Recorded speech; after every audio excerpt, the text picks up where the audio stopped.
Hello everyone. Question number 13 start करते हैं। कल 12 तक हम कर चुके थे और मन नहीं करता ना किसी बच्चे को पीवाईक्यू करने का, बट ये इंपॉर्टेंट होता है पीवाईक्यू। ठीक है, देखते हैं क्वेश्चन नंबर 13 में क्या है। मैच द फ्लोइंग है और क्या क्या दे रखा है और एनसीईआरटी से डायरेक्ट उठाए हुए हैं ये एनसीईआरटी। पेशवा क्या है, इसमें से सामंत क्या है, अमात्य क्या है और सचिव क्या है। ये आईएएस यूपीएससी में भी ऐसे क्वेश्चन आते हैं। ठीक है, तो वैसे भी घटना चक्र सबके लिए होता है, ऑल एग्जाम के लिए। तो पेशवा क्या था इनमें? पेशवा हम जानते हैं कि पेशवा क्या थे। पेशवा थे प्रधानमंत्री, प्राइम मिनिस्टर। पेशवा क्या है? Prime minister. जो आता है पहले आप उसी पे शिफ्ट करेंगे। और अमात्य क्या थे? अमात्य थे वित्त मंत्री। अमात्य थे वित्त मंत्री, तो डी का क्या है? 3। और सचिव, जैसे कि सचिव क्या होंगे? पत्राचार प्रभावी, मतलब प्राइम मिनिस्टर के नीचे इंचार्ज ऑफ कॉरेस्पॉन्डेंस। तो ए का क्या हो सकता है? 2। ठीक है, तो हमारा बच गया 4 बच गया। और इधर क्या बच गया? सामंत, ये सी। तो सी का क्या होगा? 4। मतलब क्या आ रहा है हमारा? 2 1 2 1 4 3। चेक करते हैं ऑप्शन में। 2 1 4 3 ऑप्शन 1 ही है। 2 1 4 3 ऑप्शन ए। ठीक है, यहाँ पे दिया हुआ है सचिव क्या थे? पत्राचार प्रभारी। पेशवा थे प्राइम मिनिस्टर। सामंत थे विदेश मंत्री। अमात्य थे वित्त मंत्री। क्वेश्चन नंबर 14 इकोनॉमी सर्वे से है।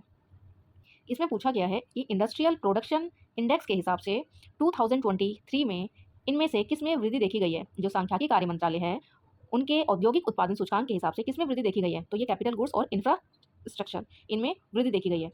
और इसमें बताया हुआ है कि कैपिटल गुड्स में लगभग 10.95% की वृद्धि है। ये करंट से रिलेटेड है, 2023 का पूछा हुआ है। ठीक है, और 2024 में एग्जाम था, मतलब हमें इकोनॉमी सर्वे और बजट करके जाना है। इस तरह के क्वेश्चन, इससे ये आइडिया मिलता है।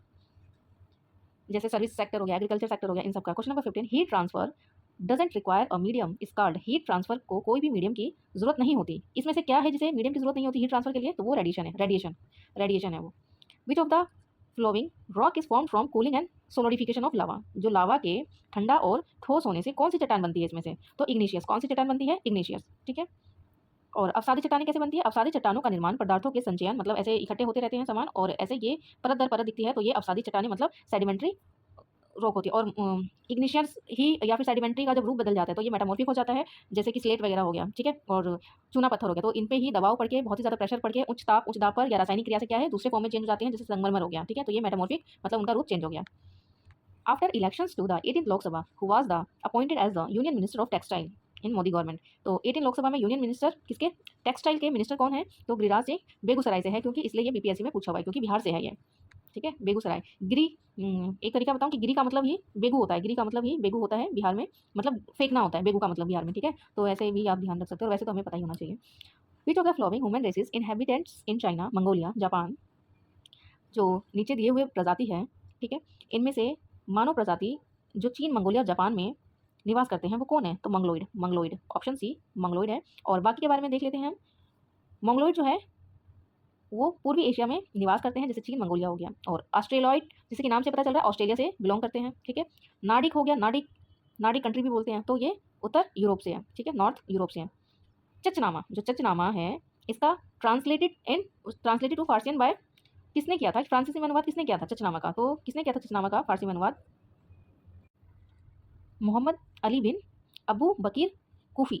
चचनामा का फारसी में अनुवाद किया गया था मोहम्मद अली बिन अबू बकर कूफी के द्वारा।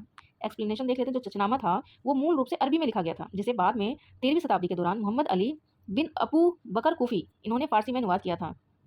यह ग्रंथ उस काल के दौरान सिंध की सामाजिक राजनीतिक स्थितियों के बारे में बताता है। सिंध की सामाजिक राजनीतिक स्थितियों के बारे में बताता है। Question number 20 which of the flowing represent the suitable conditions for the liquefaction of gases. मतलब जो गैसों के द्रवीकरण के लिए इसमें से कौन सा जिम्मेदार है गैसों के द्रवीकरण के लिए? तो क्या लो टेम्परेचर और हाई प्रेशर है, या लो टेम्परेचर लो प्रेशर है, या हाई टेम्परेचर हाई प्रेशर है? हाई प्रेशर तो आना चाहिए। ठीक है, हाई प्रेशर तो आना चाहिए, तभी तो गैस क्या होंगे? हाई प्रेशर रखोगे तो गैस के अद्रव बन जाएंगे। लेकिन टेम्परेचर क्या होना चाहिए? क्या टेम्परेचर हाई होना चाहिए? ये पूछ रहा है आपसे। और फोर्थ ऑप्शन भी है कि दोनों हाई होना चाहिए, वो लो प्रेशर होना चाहिए। तो लो प्रेशर वाले तो पहले कैंसिल आउट कर दो, एटलीस्ट 2 ऑप्शन बच गए। 2 ऑप्शन में क्या है? Low temperature